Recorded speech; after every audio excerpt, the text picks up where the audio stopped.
The American people are entitled to justice.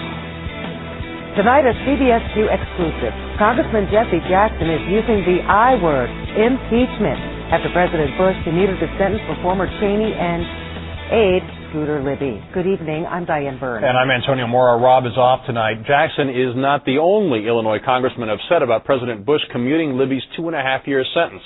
CBS 2's Katie McCall has the angry reaction tonight. Since the president has intervened in this process, it is now the Congress's obligation and responsibility to intervene in the executive process and begin an inquiry into these very serious crimes against the Constitution of the United States. Congressman Jesse Jackson Jr. says the president has gone too far. After word that President Bush commuted the sentence of Louis Scooter Libby, Jackson plans to call on House Democrats to start impeachment proceedings.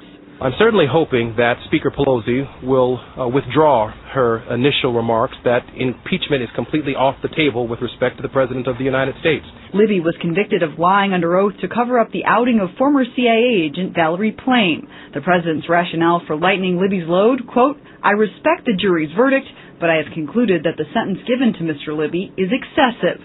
Jackson's weren't the only angry words on the matter. Democratic Senator Dick Durbin evoked another famous convict, saying, quote, "Even Paris Hilton had to go to jail. No one in this administration should be above the law." There are also critics within the president's own party, including North Suburban Congressman Mark Kirk, who expressed his disappointment. He was indicted by a grand jury and convicted beyond the shadow of a doubt by one of the best prosecutors in America, Patrick Fitzgerald, and didn't have a single member of a 12-member jury stand with him.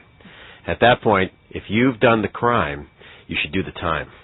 Special counsel Patrick Fitzgerald, who prosecuted Libby, said all citizens should stand before what he called the bar of justice as equals. Libby still has to pay a $250,000 fine and will be on probation for 2 years. The president says that is still harsh punishment. Katie McCall, CBS 2 News.